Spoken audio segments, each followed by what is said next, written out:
C'est l'heure de vous informer sur Canal Congo Télévision. Bienvenue si vous nous rejoignez. Le vice-premier ministre, ministre de la Défense nationale et ancien combattant Jean-Pierre Bemba Gombo est arrivé ce lundi 12 juin 2023 à Goma, chef-lieu de la province du Nord Kivu. Sur place, le numéro 1 congolais de la Défense a appelé les groupes armés à taire les armes. Autre détail dans cet élément que nous propose Maxime Macabou. Arrivé ce lundi 12 juin à Goma, chef-lieu de la province du Nord Kivu, pour la toute première fois, voilà 2 mois et 12 jours depuis sa nomination à la tête du ministère de la Défense nationale et ancien combattant, Jean-Pierre Bemba appelle les groupes armés à taire les armes. La chose qui m'anime le plus, c'est de lancer un message d'unité de notre population derrière la vision du chef de l'État, le commandant suprême des forces armées, qui est motivé par la paix, la sécurité dans tout le pays. J'invite vraiment tous les groupes armés dans le pays à déposer les armes et à réaliser la vision du chef de l'État qui est la paix et la sécurité dans le pays. Un petit message d'excellence pour les institutions du pays, sur les armes armées principalement, pour l'encadrement de la population, la restauration de la paix et de la sécurité.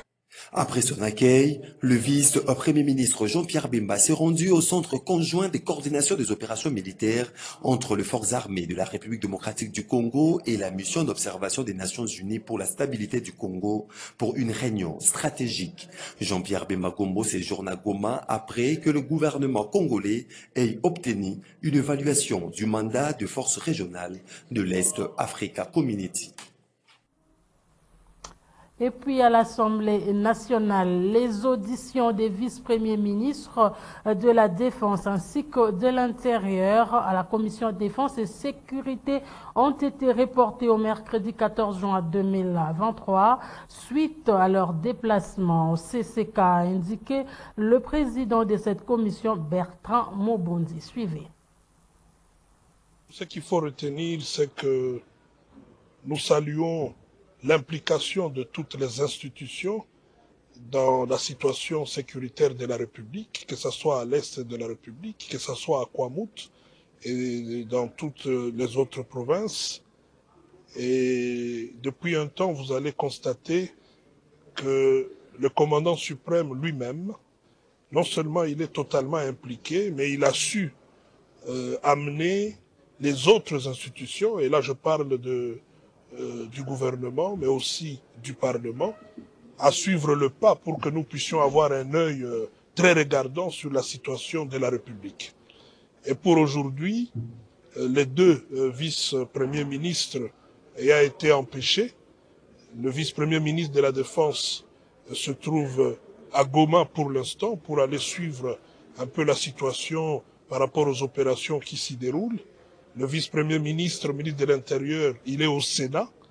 Et donc, ensemble avec les collègues et avec les concernés, nous avions reprogrammé pour que nous puissions nous retrouver ici le mercredi afin que nous puissions procéder à cette audition. Direction Ituri où environ 45 personnes ont été tuées par les hommes armés la nuit du dimanche à 11 à ce lundi 12 juin sur le site des déplacés de la place du centre des négoces des Boulets dans le territoire des Djungu. Des hommes armés ont incendié des abris et emporté plusieurs biens. En réaction, le porte-parole de l'armée, le lieutenant-colonel Jules Ngongo, parle d'un acte de sabotage qui ne restera pas impuni. Suivez. L'attaque sur le site de déplacés, orchestrée par les hommes armés, qui a coûté la vie de nos compatriotes, constitue un acte de sabotage au processus de paix, de sécurité et de la cohésion sociale voulu par le président de la République, Félix Tshisekedi Tshilombo, incarné et matérialisé en Ituri par le lieutenant-général Luboya Kashama Johnny. Cette attaque est l'œuvre bien réfléchie et consentie par le membre de groupes armés, ceux qui sont contre le processus de paix en Ituri et contre au protocole d'accord de paix signé à Aru par le leader des groupes armés œuvrant en Ituri, notamment MAPI, Codeco, FPIC et FRPI. En effet, les enquêtes sont en cours pour dénicher tous les auteurs de ces actes criminels, à tous les manipulateurs et membres de groupes armés, ceux qui sont contre le processus de paix en Ituri. Aucun crime de ce genre sur nos populations ne restera impuni, car la justice congolaise et la justice internationale documentent jour et nuit pour que ces auteurs puissent répondre à leurs actes. En ce qui concerne la situation actuelle dans le site de déplacés, les forces armées de la République démocratique du Congo ont pris des dispositions utiles pour venir à bout à tous les réfractaires de la paix. Et la situation vous sera communiquée dans quelques heures. Prenons les nouvelles du mouvement de libération du Congo. À présent, la nouvelle génération MLC, groupe d'appui aux actions du MLC de Jean-Pierre Bemba Gombo, a fait sa sortie officielle le week-end. C'était au stadium de Limika en présence du président interfédéral du MLC, Valentin Guerengbo. C'est un reportage de Moro Njambé.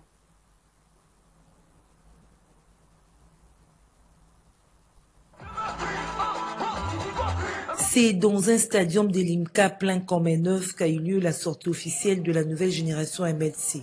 C'est le groupe d'appui aux actions du mouvement de libération du Congo de Jean-Pierre Bemba Gombo, dont l'initiateur est Rodolphe Mafuta. Quand vous avez raison, cela n'a pas été facile. Ça a été très très difficile. Mais comme nous avons déjà pris l'engagement, nous avons déjà levé les options de travailler, d'accompagner, d'appuyer les actions du mouvement de libération du Congo. Voilà pourquoi nous étions lancés sur le terrain pour ramener au parti le MLC beaucoup de membres. D'ailleurs, vous venez d'assister à cette grande manifestation. Toutes les personnes qui étaient venues aujourd'hui sont nouveaux membres au MLC.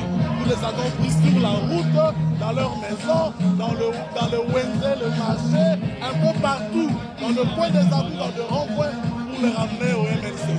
La nouvelle génération MLC a reçu la bénédiction du président interfédéral du mouvement de libération du Congo, ville de Kinshasa, Valentin Guerengbo, qui a rehaussé de sa présence dans cette activité.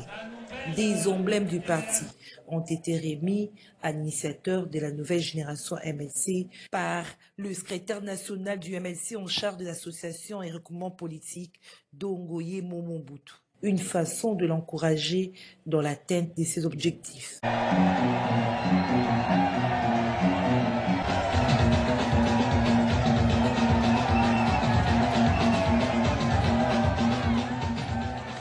Aussi, 2 cartes de membres ont été remises au comité de la nouvelle génération MLC. Demandons à la population qui nous suit de voir l'activité à laquelle nous avons participé pour dire que nous sommes un parti de masse et qui ne se tromperont pas s'ils viennent vers le MLC, c'est un chemin qu'il faut suivre. Le message que nous donnons à la population à travers cette activité, c'est de dire que le MLC est un parti de masse. C'est un mouvement, comme nous avons dit, un mouvement qui permet une adhésion massive. Aujourd'hui, là où nous nous retrouvons, nous sommes sous appel d'un coordonnateur d'une structure d'appui au MLC qu'on appelle association, mais dont il est coordonnateur. Il a sorti son association, il a sorti sa structure, il a appelé la masse. Il nous a appelés pour constater. Nous comprenons donc que le MLC est un parti de masse et comme il nous appelle, le rôle que nous jouons en tant que chef du parti, le rôle que nous jouons en tant que président fédéral, c'est de bénir ces actions. À partir du moment où nous avons béni ces actions par notre présence, nous lui donnons la chance pour qu'il aille de l'avant. C'est dans une ambiance bon enfant que cette sortie officielle de la nouvelle génération MLC s'est clôturée. Toujours au mouvement des libérations du Congo, cette fois le président fédéral MLC Funa 1, Edi Iyeli, a procédé à l'inauguration du pont Bondo, ensuite à la pose de la première pierre pour la construction d'un autre pont situé sur l'avenue Kwenge, les deux dans la commune de Ngiringiri. Nancy Ileka et Georges Libengue nous en disent plus dans ce reportage.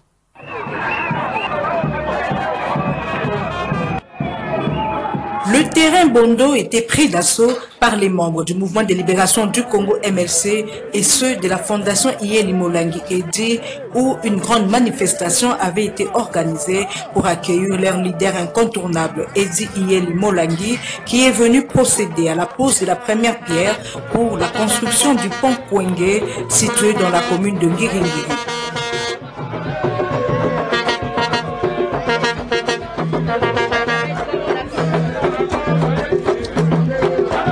De là, le président fédéral du MLC Funa 1, Edi Iyeli, s'est dirigé avec toute son équipe sur l'avenue Bondo, toujours dans la commune de Ngiringiri, cette fois-ci pour inaugurer le pont érigé à cet endroit.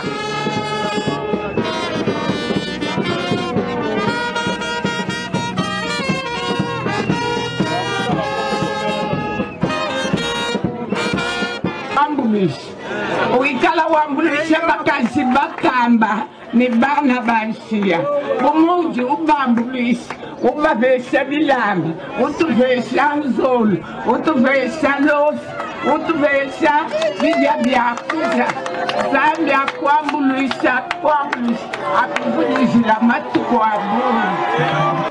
Cette activité s'est clôturée au terrain Bondo où les membres de la fondation Iyeli Molangi Edi ont offert à leur leader quelques présents en guise de reconnaissance pour ses nombreux bienfaits.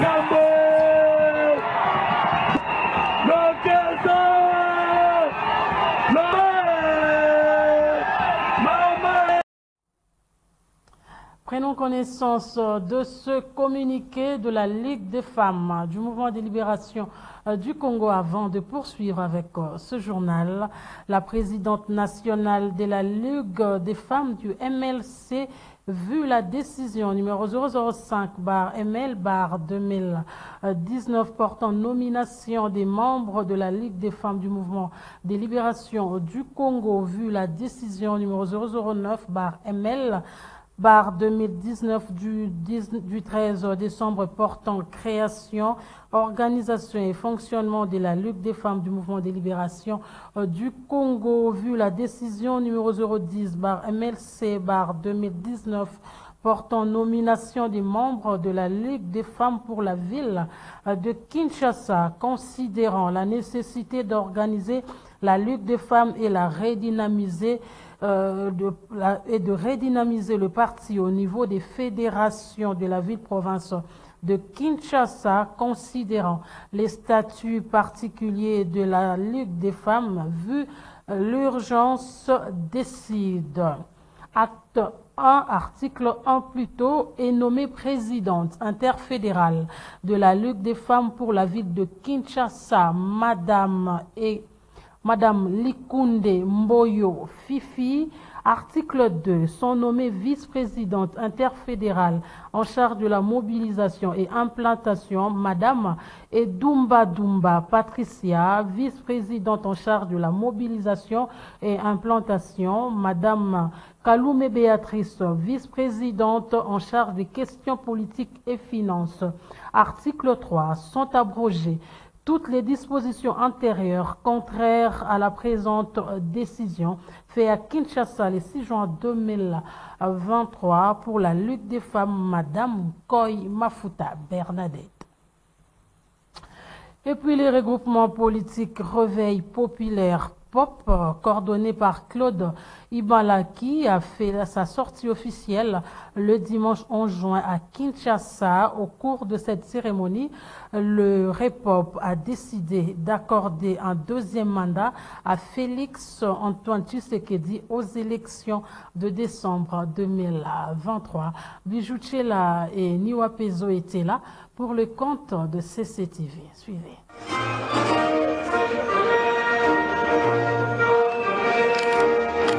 C'est dans la salle du parc aquatique Aqua Splash, pleine comme un œuf, que le regroupement politique Réveil populaire REPOP, chapeauté par Claude Ibalaki, a fait sa sortie officielle.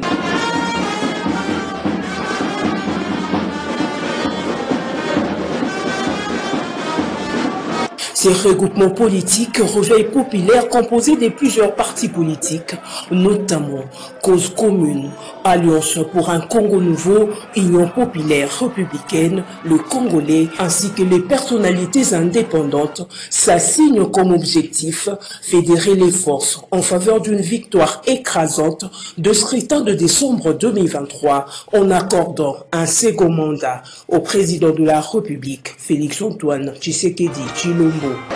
Vu la nécessité et compte tenu de ce qui précède, 1. Proclamons solennellement par la présente déclaration que les regroupements populaires REPOP désignent son Excellence M. Félix-Antoine Tshisekedi Tshilombo comme candidat unique aux élections présidentielles. Le REPOP engage l'ensemble des cadres militants et sympathisants des partis politiques et associations qui les composent, ainsi que les personnalités politiques membres, à s'approprier à cette option politique forte pour permettre à notre candidat président, Félix-Antoine Tshisekedi Tshilombo, d'être confortablement élu pour un second mandat à l'issue des échéances électorales prochaines. Signalons que les REPOP prônent la transformation sociale qui doit passer par le renouvellement, les rajeunissements et la modernisation de la classe politique congolaise.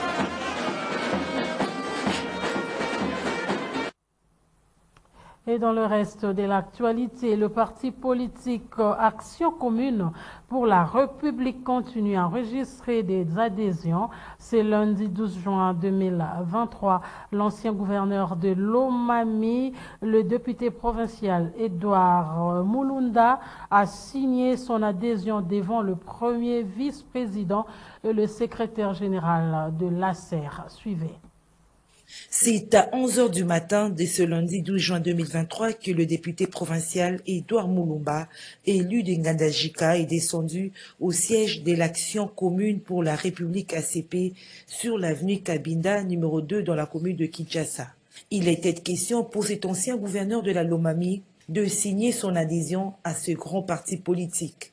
C'est le premier vice-président de l'Action commune pour la République, Ogi Kalanji, et le secrétaire général capable Sophie Kakouji l'ont reçu avec joie. Action commune pour la République, voilà mon collègue. Donc, comme vous voyez là, même un petit enfant de notre parti peut expliquer ce que ça signifie. Ça veut dire que nous marchons ensemble, nous mettons les efforts ensemble. Le message est très simple, de s'adhérer massivement à l'ACER, qui est aujourd'hui notre parti politique, et tous les gens qui me soutenaient de mon territoire, tout comme de ma province, doivent être nombreux derrière ACER. Nous partons d'abord déposer nos candidatures. Après le dépôt de nos candidatures, nous allons nous battre pour qu'on sorte députés national et qu'on ait aussi les députés provinciaux. Grande personnalité, le député provincial Edouard Mulumba dit jeter son révolu à l'Action commune pour la République, parti cher au député national Ezer Tamboué, pour sa détermination de parachever la vision du chef de l'État, Félix-Antoine Tshisekedi Tshilombo, un parti pétri de valeurs démocratiques et développement de l'homme congolais. Revenons au Parlement, cette fois avec les sénateurs membres du Front commun pour le Congo FCC qui ont boycotté la séance plénière sur l'examen du projet de loi sur la répartition des sièges pour les élections de décembre 2023. Pour ces élus, l'opération d'identification et enrôlement des électeurs à la base de l'élaboration de ces textes était biaisée. En amont, suivez l'extrait du discours de la sénatrice Francine Mouyumba.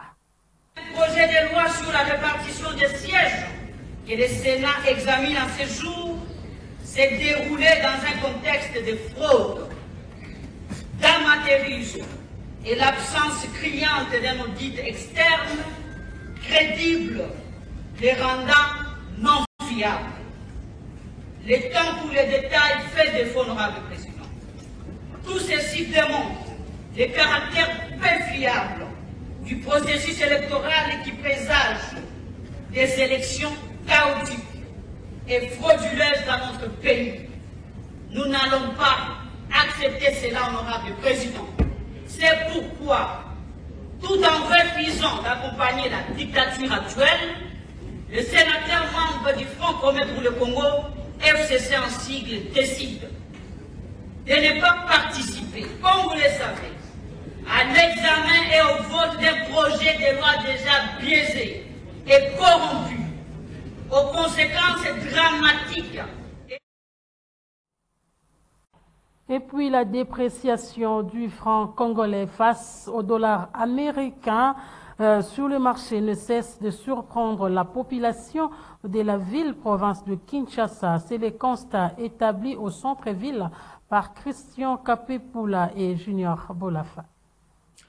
C'est depuis quelques jours que la monnaie locale, le franc congolais, a subi une dépréciation face au dollar américain au Congo-Kinshasa. 10 dollars américains se négocient actuellement à 23 800 francs congolais auprès des cambistes dans différents coins de la capitale, cas de la place Forescom située au centre-ville. Cette inflation met déjà en mal les activités commerciales au pays. Quelques qui nous ont rencontrés n'ont pas manqué de manifester leur mécontentement face à cette situation, tout en demandant au gouvernement de faire de son mieux en vue de stabiliser le taux de change.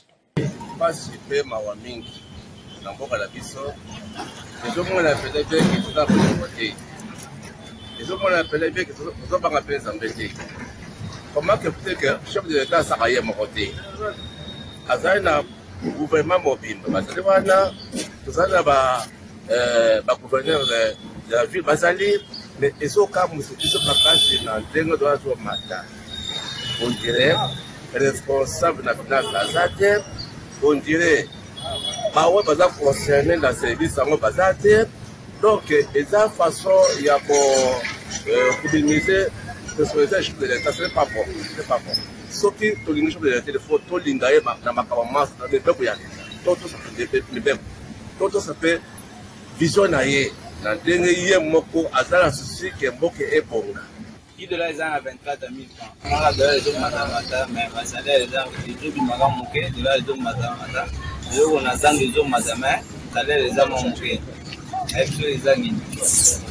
Cette instabilité du taux de change entraîne déjà des répercussions fâcheuses au panier de la ménagère du fait que le prix des biens de première nécessité ont pris de l'ascenseur dans différents marchés de Kinshasa.